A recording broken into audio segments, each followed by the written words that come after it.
नमस्कार। आज हम बात करने वाले हैं अपने सबसे प्यारे पड़ोसी देश पाकिस्तान के बारे में। आप सभी को याद होगा पिछले साल 22 अप्रैल को हमला किया गया था हमारे ऊपर, ठीक है, और इसी की आने वाली है अब एनिवर्सरी। तो इसी बीच पाकिस्तान ने एक फॉल्स नैरेटिव, फॉल्स न्यूज फैलाना शुरू कर दिया है कि जो इंडिया है इसी सेम डे को, एनिवर्सरी वाले दिन, अपने ही देश पर खुद हमला करवाएगा। यह है वो न्यूज जिसके बारे में हम बात कर रहे हैं, और नाम लगा देगा कि पाकिस्तान ने इंडिया के ऊपर दोबारा से हमला किया है। अब ये जो पूरा फॉल्स नैरेटिव है ये क्यों सेट किया जा रहा है? इसी बीच जो हमारे इंटेलिजेंस डिपार्टमेंट होता है उसने भी भारत को चेताया है कि जो अटैक हुआ था हमारा, इसी के आसपास ये दोबारा से अटैक करने का ट्राई कर रहे हैं, ठीक है। तो जो पहलगांव हमला हुआ था ना, ये चाहते हैं कि पहलगांव हमले की जो एनिवर्सरी है उसी के आगे पीछे फिर से अटैक किया जाए, और उसके लिए इन्होंने पूरी ट्रेनिंग भी दे दी है, और जो आईएसआई है उसने अलाउ भी कर दिया है कि वो इंडिया पर जाकर के अटैक कर सके। अब चलिए इसके बारे में और थोड़ा डिटेल में जान लेते हैं कि ये पूरा सिनेरियो क्रिएट कैसे किया गया और इनके द्वारा क्या कहा गया। सो पाकिस्तान की खुफिया एजेंसी क्या हो जाती है भैया? आईएसआई हो जाती है, हम सभी जानते हैं। ये पिछले साल हुए पहलगांव आतंकी हमले की बता रहे हैं कि जो पहली बरसी होगी, इन्होंने एक सुनियोजित प्लान बना रखा है। इसके लिए पहले से ही प्लान बना रखा है आईसीआई ने कि हम क्या करेंगे भैया, एक पूरा नैरेटिव सेट करेंगे, और इन्होंने ये चीज अपने मीडिया तक पे चलवा दी। पूरे पाकिस्तान में ये वीडियो वायरल हो रहा है, जो वीडियो अभी मैं आपको दिखाऊंगी कि भैया इंडिया ऐसे ऐसे पाकिस्तान के खिलाफ फॉल्स नैरेटिव चलाएगा। अब आप सोचो किस लेवल तक पाकिस्तान गिर सकता है ना। इस अभियान के तहत आईएसआई ये आरोप लगा रही है कि भारत आने वाले दिनों में एक फॉल्स फ्लैग ऑपरेशन करेगा, और इसमें वो यूज भी देखो किसको करेगा, जो उसकी जेल में पाकिस्तानी नागरिक बंद हैं उनसे हमला वो अपने ऊपर ही करवा लेगा। अपने ही लोगों पर जो भारत है वो खुद हमला करवाएगा। और दिस इज द वीडियो जिसके बारे में मैं बात कर रही हूँ। पाकिस्तान के सिक्योरिटी इदारों ने भारत के पाकिस्तान के खिलाफ फॉल्स फ्लैग ऑपरेशन की प्लानिंग बेनकाब कर दी है। And this is the video जिसके बारे में बात कर रही हूँ। इस पूरी वीडियो में यही कहा गया है, और पूरे पाकिस्तान में ये ट्रेंड कर रही है वीडियो, इवन ट्विटर पर ये ट्रेंड कर रहा है। आप देखो, intelligence units had reportedly intercepted the decode India encrypted communication and expose किया है, और हम इस तरीके से अपने ही नागरिकों पर हमला करवाएंगे।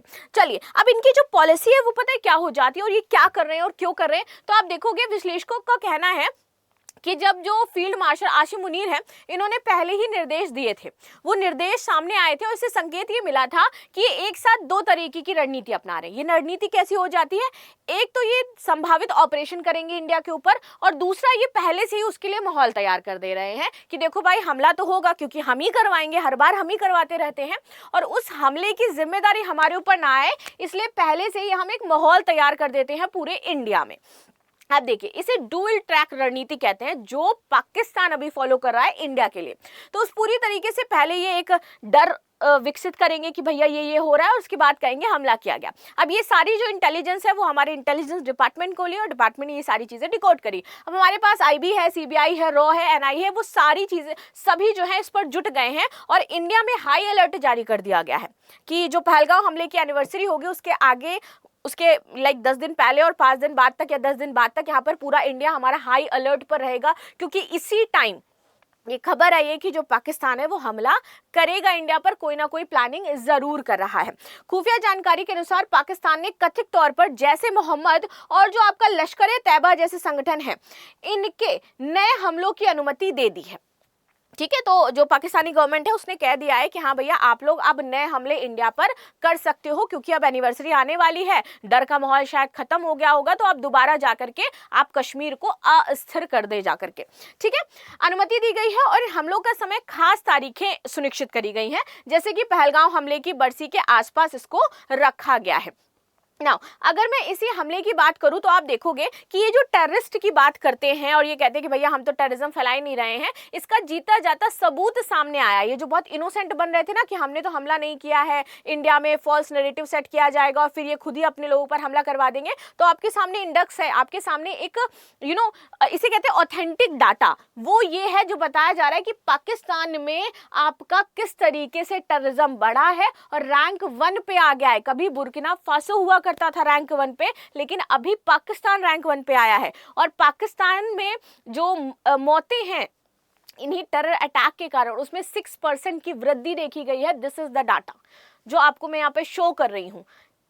आप देखोगे यहाँ पर जो डेथ हुई है वो कैसे हुई है, तो आपको याद होगा भैया बलूचिस्तान वाला मुद्दा चल रहा है, आंतरिक विद्रोह चल रहा है, अफगानिस्तान को इन्होंने पाल पोस करके बड़ा किया कि भाई हम यहाँ पर आतंक फैलाएंगे और इसके थ्रू इंडिया को टैकल करेंगे। अब खुद जो अफगानिस्तान है वहां से इनकी बन नहीं रही है, तो अफगानिस्तान से इनका युद्ध चल रहा है, ठीक है, एक तो गृह युद्ध प्लस अफगानिस्तान से। तो वो जो पाकिस्तान खुद टेरर फैला रहा था इस समय, उन्हीं जो आतंकी हमले उनको नहीं झेल पा रहा है, उनसे वो परेशान हो चुका है, उनके लिए कह रहा है कि भाई नहीं हम तो किसी भी तरीके की एक्टिविटी नहीं करते हैं और हम तो चाहते हैं कि आतंकवाद खत्म हो जाए। और आतंकवाद को खत्म करने के लिए वो सऊदी अरबिया के साथ जाकर के रक्षा पैक्ट साइन कर रहा है। मतलब दोगलापन देख रहे हो आप पाकिस्तान का, ये होता है दोगलापन जो सीधे सीधे आपको दिखाई देगा। अगर हम बात करें पहलगांव टेरर अटैक की, तो यहाँ पर है बैसारन घाटी जम्मू कश्मीर की, जहां पे हमला किया गया था। यहाँ पर हमले की टाइमलाइन समझना आपके लिए बहुत ज्यादा जरूरी होती है, कितना सटीक टाइम चूज किया इन्होंने। टाइम इन्होंने क्या चूज किया कि जब अमेरिका के उपराष्ट्रपति जेडी वेंस भारत यात्रा पर थे और अमरनाथ यात्रा जस्ट इसके 2 महीने बाद शुरू होने वाली थी, यानी कि इंटरनेशनली भारत की जो सिक्योरिटी है उसकी धज्जियां उड़ाना चाहते थे। ये बताना चाहते थे कि बताओ यूएस के उपराष्ट्रपति इंडिया में आए हैं और आपके यहाँ पर टेरर अटैक हो रहा है, आप अपनी सीमाओं को सुरक्षित नहीं रख सकते हैं। हमला हुआ कहा था, तो श्रीनगर से 90 किलोमीटर दूर पहलगांव में हुआ था। 6 किलोमीटर दूर अंदर जो बसारन घाटी है जहां पर लोग आते हैं घूमने के लिए जनरली टूरिस्ट, 22 अप्रैल को कुछ पर्यटक खाना वगैरह खा रहे थे और हमला कर देते हैं। आतंकी जंगल के रास्ते घुसे थे, रास्ता इन्होंने जो अपनाया था, और पहचान इसलिए समझ में नहीं आई क्योंकि इन्होंने सेना का जो पूरा गेटअप है वो ले रखा था। और सबसे इंपॉर्टेंट बात कि इन्होंने मजहब पूछ करके मारा था कि कौन हिंदू है कौन मुस्लिम है, ठीक है, तो मजहब पूछ करके मारा गया था। तो इसके बाद हमारी जो इंडियन गवर्नमेंट है उसने भी उसी तरीके से रिएक्ट किया। अब जैसे ही यह हमला होता है तो अमित शाह ने इस हमले की निंदा करी, इसके बाद डोनाल्ड ट्रंप तक ने इस हमले की निंदा करी। यहाँ पर पूरी तरीके से जो व्लादिमीर पुतिन है, हमारे बेस्ट फ्रेंड कहे जाते हैं, उन्होंने इस हमले की निंदा करी। प्राइम मिनिस्टर ऑफ इजराइल, इसके बाद आप जॉर्जिया मेलोनी जिनकी हम बात करते हैं, कीर स्टारमर, सब ने इस हमले की निंदा करी। लेकिन जब ये सारा सिनेरियो चल रहा था तो पता है पाकिस्तान क्या कर रहा था? पाकिस्तान अपने आप को बचाने में बिजी था। चोर की दाढ़ी में तिनका तो हमेशा रहता है ना, तो वो पाकिस्तान की दाढ़ी में भी था, सिंपल सा। इन्होंने क्या किया, इन्होंने सबसे पहला जो रिएक्शन दिया, सबका फर्स्ट रिएक्शन क्या रहा है कि वो भारत के साथ सद्भावना, भारत के साथ शांति, भारत के लोगों के प्रति कंसर्न दिखा रहे हैं। वो कह रहे हैं कि आपको इस जो दुखद घड़ी है इसमें अपने आप को मजबूत रखना है। और इन्होंने जो पहला रिएक्शन दिया कि भैया हमें ब्लेम मत करो, हमने कुछ नहीं किया है। Pakistan defence minister Khawaja Asif denies role in Pahalgam terror attack watch. और इस तरीके से इनका पहला रिएक्शन ये आता है जो ये बताता है कि भैया आपके द्वारा ही ये सारी चीजें करी गई थी। इसी के बाद जैसे ही हमला होता है तो पाक मिनिस्टर एक बिग वार्निंग इशू कर देते हैं पूरे के पूरे पाकिस्तान में। मतलब अपने आप को कैसे सिंपैथाइज फील कराना चाहते थे, सिंपैथी गेन करना चाहते थे पूरे वर्ल्ड की, कि भाई सांप भी मर जाए और लाठी भी ना टूटे, लेकिन आप इतने इंटेलिजेंट तो हो नहीं, राइट। तो यहां पर ये कहते हैं कि इंडिया क्या है, स्ट्राइक करेगा अगले 36 घंटे में हमारे ऊपर। आपको क्यों लगा कि इंडिया आपके ऊपर स्ट्राइक करेगा आकर के? क्योंकि आपको भी कहीं ना कहीं पता था कि हमला तो आपने कराया और अब इंडिया बदल चुका है। जैसे हम कह रहे हैं कि भैया पुराने वाला इंडिया नहीं रह गया, अब तो हम घर में घुस करके मारते हैं, तो ये वही वाली चीज है। अब देखिए ऑल आइज ऑन पहलगाम यहाँ पर चल रहा था। डोनाल्ड ट्रंप से बातचीत करी जाती है, प्रधानमंत्री मोदी जी बात करते हैं, रूबियो जो है उनके साथ बातचीत करी जाती है, पाकिस्तान के साथ बातचीत करी जाती है, S Jaishankar Prasad on call बात करते हैं, सारी सिचुएशन बताते हैं, हम क्या करने वाले हैं, कैसे करने वाले, एवरीथिंग सारा कुछ सेटल डाउन होने के बाद फाइनली हम अपना ऑपरेशन सिंदूर लॉन्च करते हैं। द रीजन ऑफ सिंदूर, क्योंकि वहां पर एक न्यूली वेड गए थे और उसका जो हस्बैंड है उस दिन उसका धर्म पूछ करके मारा गया था। तो एक तरीके से कहा गया कि भाई हम सिंदूर का बदला ले रहे हैं। और सबसे बेइज्जती वाली जो यहाँ पर चीज फील करवाई गई पाकिस्तान को कि इस ऑपरेशन सिंदूर को लीड कर रही थी 2 हमारी महिलाएं। इन दोनों महिलाओं का नाम क्या था आप मुझे जरूर कमेंट बॉक्स में बताइएगा, ठीक है। अब देखिए हमने कहां स्ट्राइक करी, बदला तो हम लेंगे भाई, क्योंकि हमारे खून में बदला लेना नहीं था, लेकिन आपने हमें उकसाया तो हम बदला लेंगे। हमने यहाँ पर चाकला एयरफील्ड पे, सरगोधा पे, चुनार पे, एयरफल पे, रहीम पे, जैको बाबा पे, शुकुर पे, बोलारी पे, बहुत सारे जितने भी इनके जहां पर ये आतंकी अपने तालीम वाले खोल करके बैठे थे ना, मकतब वगैरह, हमने सबको टारगेट किया, हमने सबको मारा, ठीक है। ऑपरेशन महादेव इसके बाद भी हम लॉन्च करते हैं। क्योंकि भाई हमने वहां तो एयर स्ट्राइक कर दी, लेकिन जो आतंकी अभी तक कश्मीर में बने हुए थे उनको भी तो ढूंढ करके मारना था ना। तो हमने ऑपरेशन महादेव लॉन्च किया इसके बाद, एंड फाइनली आइडेंटिफाई किया। और आप देखोगे 22 अप्रैल को हमला होता है, एयर स्ट्राइक भी हम करते हैं, और इसके बाद 28 जुलाई 2025 को हम 3 आतंकी लिडवास में मार गिराते हैं, जो इसी आपका जो टेरर अटैक हुआ था इससे जुड़े हुए थे, और इनको इसके लिए तैनात किया गया था। ठीक है, अब देखिए, तो इस समय जो पाकिस्तानी आतंकवादी थे उनकी स्थिति पता क्या थी कि एक तरफ हमने ऑपरेशन सिंदूर कर दिया, दूसरी तरफ आप देखोगे हमने ऑपरेशन महादेव भी लॉन्च कर दिया, और अननोन मैन तो भैया गन शॉट करके चले ही जा रहे हैं पाकिस्तान में। ये खबरें तो आए दिन आती ही रहती हैं, जिस धुरंधर की हम लोग बातचीत करते हैं वो धुरंधर ये अननोन मैन हो जाते हैं भाई। तो ये सारी चीजें यहाँ पर पाकिस्तान के साथ चल रही थी। ऑपरेशन सिंदूर के साथ हमने ऑपरेशन महादेव लॉन्च किया। आपको एक चीज पता चलेगी कि भैया यहाँ पर एक टैगलाइन बहुत फेमस हुई थी कि तुमने धर्म पूछ करके मारा था, हम धर्म बता करके मारेंगे कि हाँ आप कौन हैं और आपके साथ क्या ट्रीटमेंट होना चाहिए। Now come to the Pakistan properly, जो अपने यहाँ पर शांति नहीं कर पा रहा है, अपने बलूचिस्तान को नहीं संभाल पा रहा है, अफगानिस्तान के साथ अपने रिश्तों को ठीक नहीं कर पा रहा है, ये बदला लेते हैं। और यहाँ पर आपको एक इंडियन गवर्नमेंट का फेल्योर देखने को मिलेगा।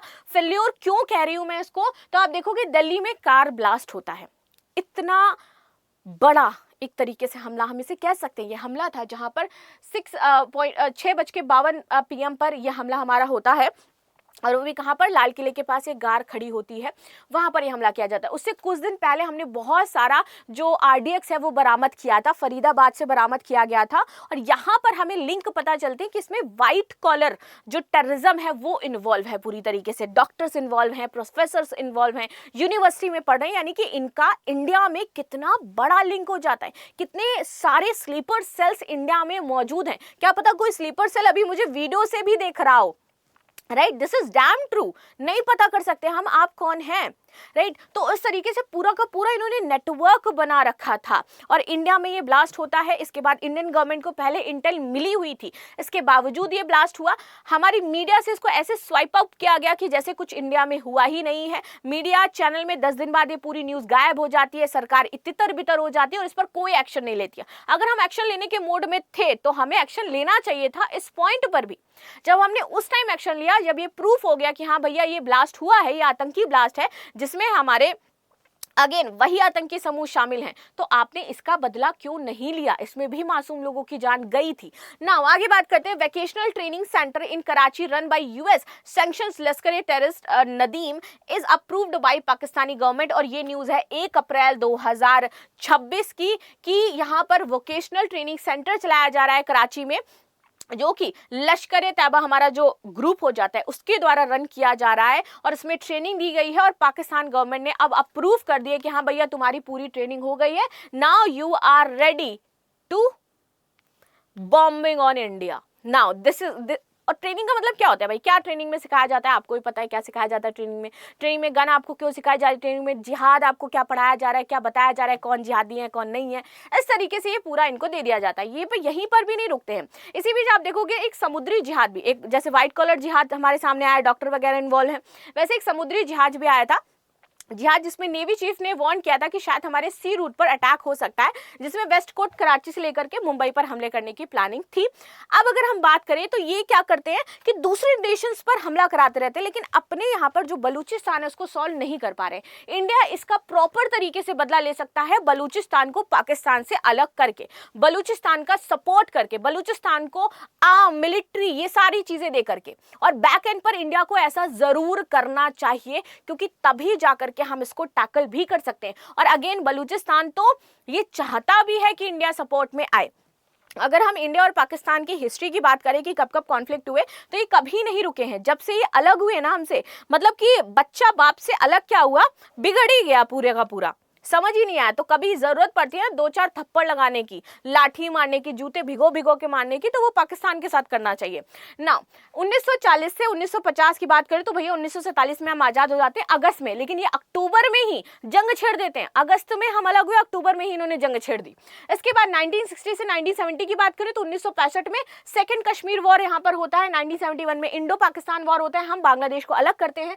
मई 1974 पोखरा 1 हम न्यूक्लियर टेस्ट करते हैं। 1980 टू 1990 बात करें, 1989 में कश्मीर में अर्जेंसी होती है, 1998 की बात करें, पोखरण सेकंड इंडिया टेस्ट करता है न्यूक्लियर। इसके बाद 2000 टू 2010, दिसंबर 2001 में आप देखोगे कि पार्लियामेंट पर अटैक किया जाता है। फेब 2007 में शमगुता एक्सप्रेस बॉम्बिंग होती है। 1999 यहाँ पर कारगिल वॉर होता है। इसके बाद फेब 2019 पुलवामा हमला होता है और 2008 में मुंबई अटैक किया जाता है। तो इनकी हिस्ट्री ही रही है स्टार्टिंग से, ये इनका एक पैटर्न है। ये इसी पैटर्न पर जब से ये आजाद हुए तब से ये काम कर रहे हैं।